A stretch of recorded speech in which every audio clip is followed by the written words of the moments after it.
In the crumbling vaults of an abandoned Coptic monastery buried deep in Egypt's eastern desert, archaeologists made a discovery that never made it to the public. Officially, it was dismissed as inconclusive debris. Torn scroll fragments, soot-stained, illegible, and too brittle to reconstruct. But what the lead researcher, Dr. Julian Mercer, read before the team was dismissed burned itself into his mind, with a terror he never confessed in full. It was a scroll, not just any scroll, but one bearing the emblem of the caduceus entwined with a crown or a boris. To the uninitiated, it would seem decorative. But those symbols, joined together, represented something long feared among Hermetic circles: the Last Scroll of Hermes Trismegistus. Most scholars consider Hermes a myth, a fusion of the Egyptian Thoth and the Greek Hermes, but secret traditions have preserved a darker version of the myth. Hermes as a time-traveling initiate who, having witnessed the rise and fall of forgotten civilizations, encoded warnings to future generations in hidden writings scattered across the world. One final scroll was said to exist, a scroll he vowed to preserve until the world stood once more on the brink. What Mercer read terrified him. The text, written in a strange mixture of Greek, Demotic, and an unknown star language, referenced a second fall of man, echoing Gnostic beliefs about cycles of destruction and rebirth. But this was no myth. It spoke of specific signs: planetary alignments, unnatural weather, the silencing of birds in sacred groves, the reactivation of ancient watchers beneath the poles. That night, Dr. Mercer vanished. His apartment in Cairo was found ransacked, his notes charred in the sink, and his laptop melted into slag, as though exposed to impossible heat. Only one photograph survived, sent anonymously to an independent researcher, Mariana Hale, who had been excommunicated from mainstream archaeology for pursuing fringe histories. The photo revealed a single page from the scroll. On it, a diagram, a massive wheel of symbols. Zodiac signs, alchemical sigils, even what appeared to be binary code, all orbiting a single phrase scrawled in blood-red ink. The gate opens when mankind forgets.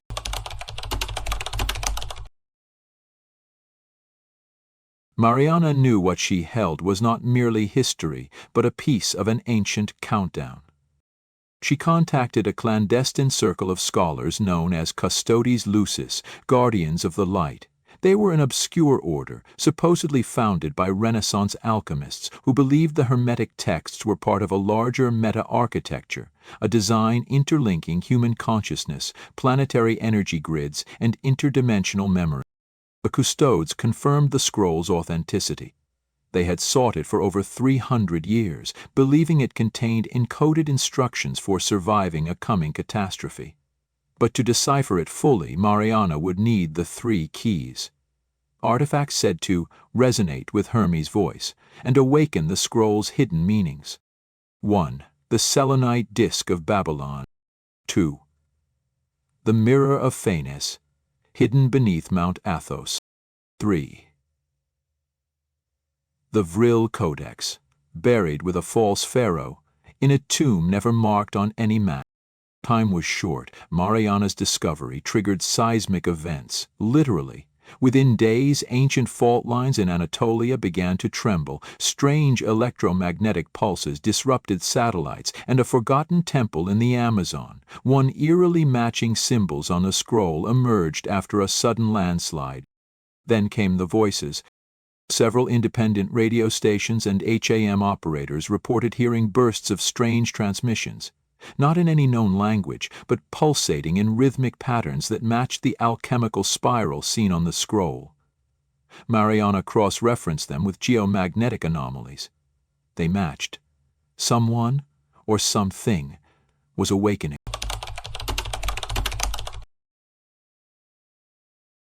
Mariana's first journey took her to the ruins of ancient Ur, in modern-day Iraq, where the selenite disk was rumored to have been hidden during the fall of Babylon. Accompanied by a reluctant guide, a former military operative named Kadim, they uncovered an underground vault below the ziggurat, filled with cuneiform warnings and strange machinery that pulsed with a faint blue light, as though still powered. They found the disk, but not before triggering a trap. What rose from the dark was not human. It was ancient, blind, and impossibly fast.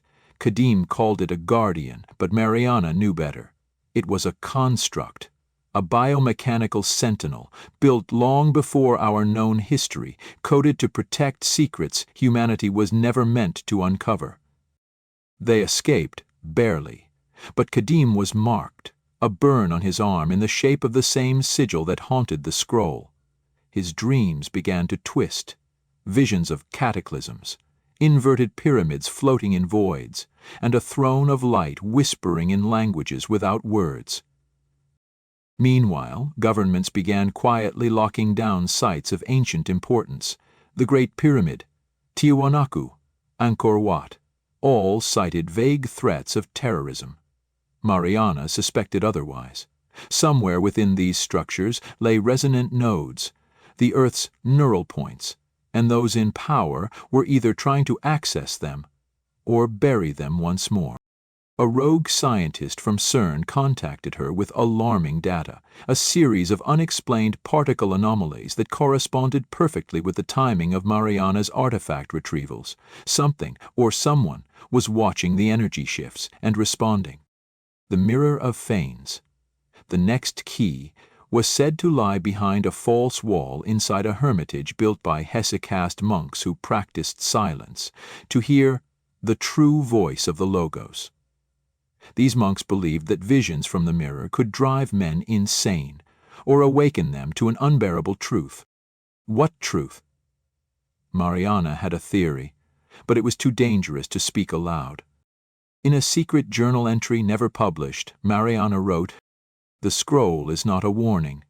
It is a prophecy, and the final event, whatever it is, has already begun. We are not meant to stop it, only to remember who we were before it come." Just as Mariana and Kadim approached Mount Athos under cover of night, their ship was intercepted by an unmarked vessel bearing no flag. Its crew? Silent men in black uniforms, eyes glazed as if entranced. One whispered to Mariana before vanishing into the night, "You are being watched. The gate is listening."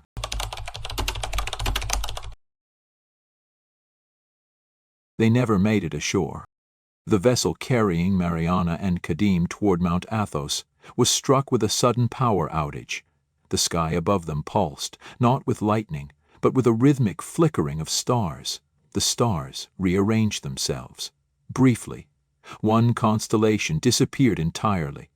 Mariana stared upward, numb, as the ship's compass spun out of control and the temperature dropped 10 degrees in under a minute.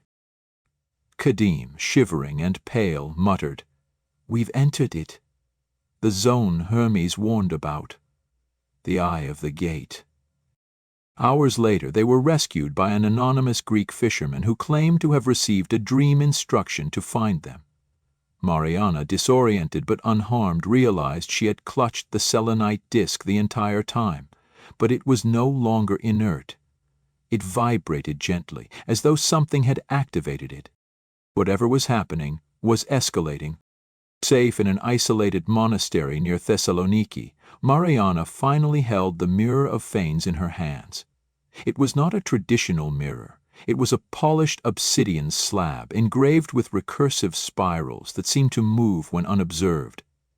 Legend claimed that Phanes, Greek primordial god of light, used the mirror to bind fragments of first memory from the dawn of time.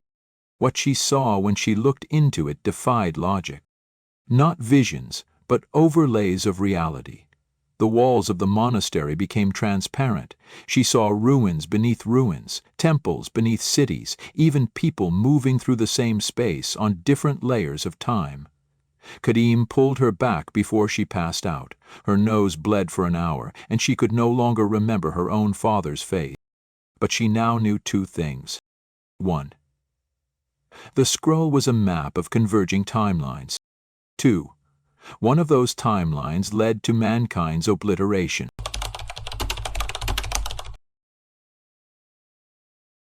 Her visions also included coordinates. Somewhere in the Ethiopian highlands, hidden beneath Lalibella's rock-cut churches, lay a hidden structure that was never meant to be discovered. The Custodi Lucis had a name for it. The Vault of Stillness. It was said to be built by pre-Adamites, a race referenced in Forbidden Gospels and Islamic mysticism. These beings were not angels, not humans, but something in between. Their task was to guard one object only, the Vril Codex. The final key. Mariana hesitated. Every time she uncovered something, the world bent just a little more. Volcanoes erupted in sequences that mirrored planetary alignments. Whales beached themselves in perfect spirals. Digital systems in several countries recorded phantom broadcasts on frequencies used by Cold War spy stations, repeating only one phrase in Latin: Aulud tempus venturum est. That time is coming.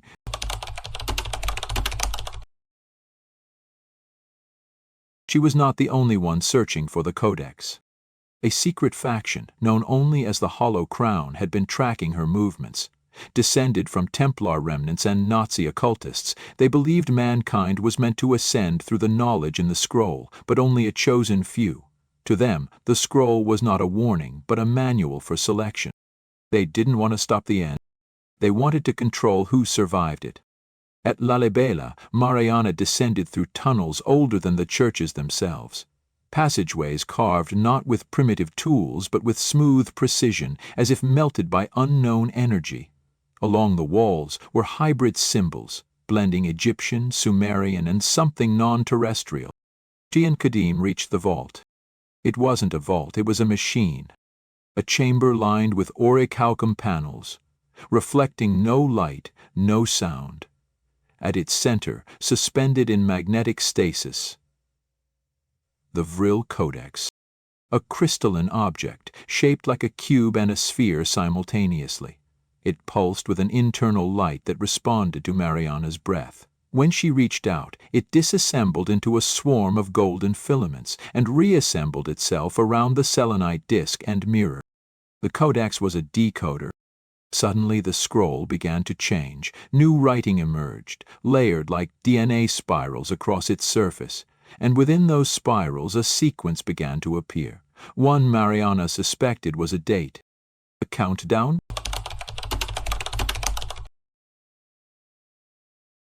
Kadim, watching in horror, said, "We've started something." The ground trembled. The vault began to collapse. Not from structural failure, but as if it had fulfilled its purpose. The walls folded in like pages, and a low hum built into a blinding resonance. They escaped moments before a column of blinding light shot into the sky, visible from space. Satellite systems recorded the burst. Within minutes, Mariana's name hit every black site surveillance list in existence. And something else changed. For the first time in recorded history, Earth's Schumann resonance, its natural electromagnetic pulse, skipped.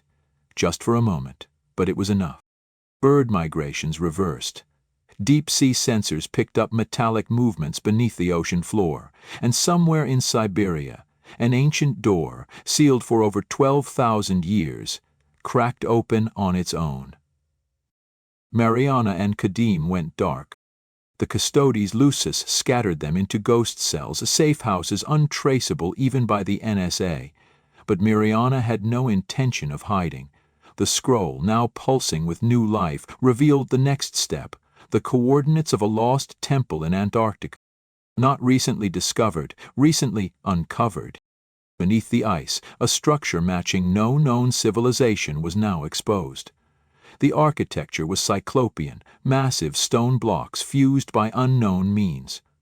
Mariana recognized the pattern. It matched a sigil on the Mirror of Fanes. The Temple of the Aeon Seed. It was never meant for human eyes. It was said to house the final message of Hermes, a message that could unravel civilization or preserve a fragment of it. Mariana knew the warning was clear. You must choose to remember or be remembered only by stone. Just as they prepared for the Antarctic expedition, Mariana received a package. No return address. Inside, a reel of 16mm film, a burner phone, and a single note. Baberly lied. The scroll is not the last. There is one more, and it's not on Earth.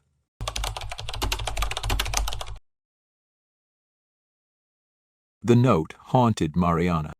There is one more, and it's not on Earth. What did it mean? Another scroll? Another message from Hermes? The implications were staggering, and deeply heretical to the teachings of the Custodes Lucis.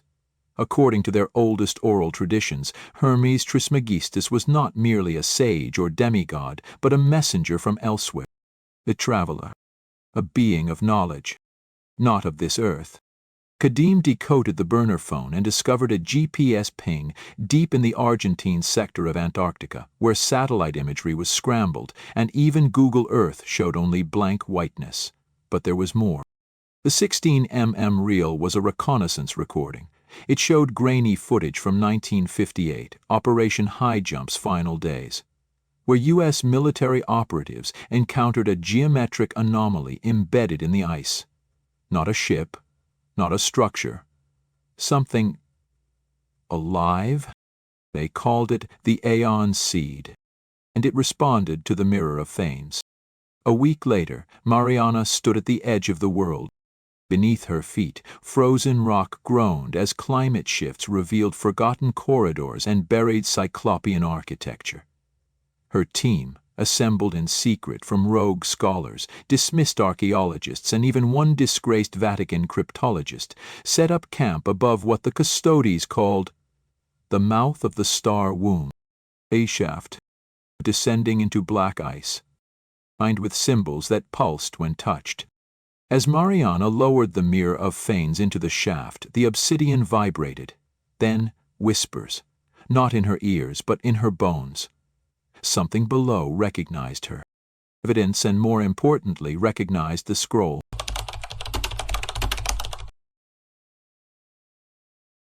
The descent began. The shaft spiraled impossibly downward, deeper than any known glacier. Gravity shifted subtly. Kadim vomited after the third hour. Time felt distorted, clocks desynchronized, cameras malfunctioned. Then they saw it. The Aeon Seed. Not a machine, not a building, something else. It looked grown, like an organic cathedral of impossible geometry, constantly reforming itself based on the observer. At its center floated a sphere of liquid light, surrounded by petrified humanoid figures, as if frozen mid-worship. Each figure had no face, only reflective indentation. The mirror began to spin uncontrollably. The scroll unraveled itself in Mariana's hands, and the golden filaments from the Vril Codex detached, fusing into the air and forming a spiral of language, a 3D sentence that circled the seed like a halo. Said, "Remember before you were born." Suddenly, the Aeon Seed reacted. A pulse of sound, unheard yet felt, rippled through the temple. The faceless figures cracked open. Inside them were skeletal remains not human, yet similar, extra vertebrae, enlarged occipital lobes, and a strange symbol etched directly onto their bones. The sigil of Hermes. Kadim gasped, pointing to the ceiling. It was not a ceiling, it was a star map, but not of Earth's sky. It was another system. 3 suns, 12 planets, and 1 planet marked with a glowing symbol. The missing scroll was not on Earth because it was never meant for Earth.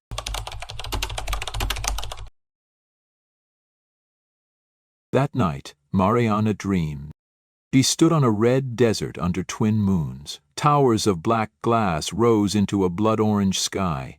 In her hands was a book, not a scroll, not a codex, a book of flesh, written in a language that changed each time she blinked. A voice behind her said, "The warning is not about destruction, it is about forgetting." She turned and saw herself older, wiser, wearing the robes of Hermes, holding the final scroll. Mariana awoke screaming. Her eyes now glowed faintly with the same golden light as the codex. Something had been downloaded into her, an ancestral memory. not just from Earth's history, but from a pre-human lineage. The hollow crowns struck the next day. They arrived in dark helicopters masked with EM disruptors and quantum jammers. They weren't here to study the Aeon Seed. They were here to activate it. Their leader, a gaunt man named Lucian Thorn, confronted Mariana in the vault. He carried a dagger made from the same selenite as her disk and claimed descent from the original sons of Hermes, those who broke away and wanted to ascend alone. He struck the seed. The chamber exploded in light. The mirrors cracked, gravity reversed, Mariana was thrown against the wall, and when she awoke, the scroll was gone. But the mirror of Phanes was still active, and it now reflected not her face, but an image of Earth from space, with a glowing line encircling it. A countdown, and then a word written in ancient fire across the clouds. Choose. Back at the surface, their satellite phone rang for the first time. A distorted voice. Impossibly old, spoke. Mitt returns. From beyond the veil. And you must decide, will mankind be warned? Or will mankind remember too late? And then a burst of coordinates. Not on Earth, but triangulated from 3 ancient monuments, Giza, Teotihuacan, and Angkor Wat. The final scroll would appear only when the 3 are alive again, a cosmic event due in 33 days. And when it does, it will either reboot history or end it.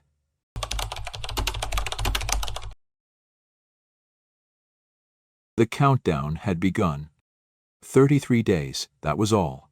The scroll, the seed, the symbols, they were not relics.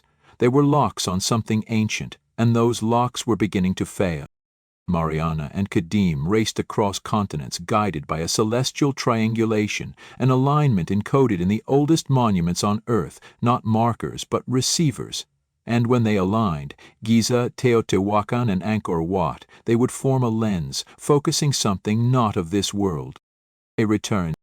Kadim decoded fragments from the Mirror of Phanes, now a shimmering pool of quantum glyphs. The same message repeated again and again in shifting tongues. The architect is waking.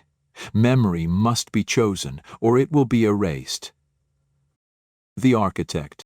Hermes was not his name. It was his title. The hollow crown was already in motion. Lucian Thorn had activated a ritual known as the chrono impression, an attempt to embed a false timeline into the global subconscious using ancient memory grids.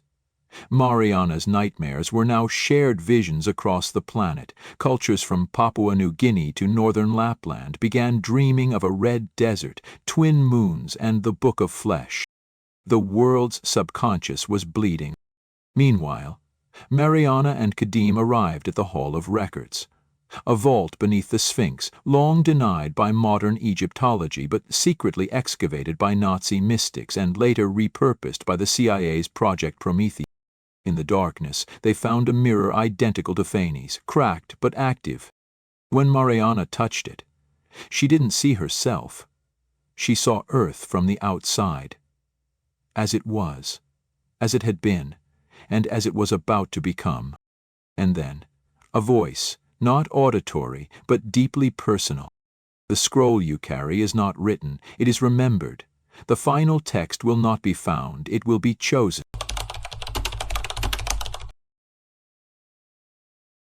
Teotihuacan was next. Buried beneath the Pyramid of the Sun was an obsidian altar known only to a few lineages of Toltec guardians, hidden through bloodline secrecy. There, Mariana placed the mirror beside its twin. A tremor pulsed through the earth. 2 of the 3 receivers were now awake. The Aeon Seed in Antarctica responded by opening, revealing an interior chamber previously unseen. Inside, another scroll. But this one burned with internal light. When read, it didn't speak in words, it spoke in images, visions of futures unchosen, cities of glass drowned in rising oceans, genetic archives lost in plagues of forgetfulness. But also, other possibilities. Green towers powered by resonant sound, children learning history through memory transfers. Earth as a library, not a battlefield. It all depended on the final scroll, the one still missing, the one not yet written. Angkor Wat. Final alignment point. As the solstice approached, the stars, Sirius, Alcino, and Antares, informed a triangle that mirrored the layout of the three great monuments. The ancient Khmer designed the temple as a stellar dial, and when the stars aligned, the entire temple hummed.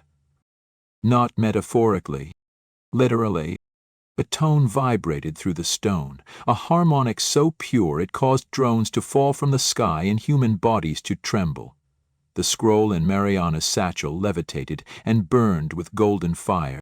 But Lucian Thorn was already there. With him the hollow crown. No longer men but vessels. Their faces split into fractal reflections. They had merged with the false memory stream, becoming carriers of the alternate timeline. Thorn smiled. His eyes filled with the black light of the chronal infection. You misunderstand. This isn't about saving the world. It's about choosing which world is remembered. He raised a relic, an hourglass filled with liquid starlight. The chrono impression began. The air itself grew heavy with static. Time stuttered. Birds flew in reverse. Mariana's memories shifted. Her brother's name changed. Her mother vanished from her past. Reality was being overwritten.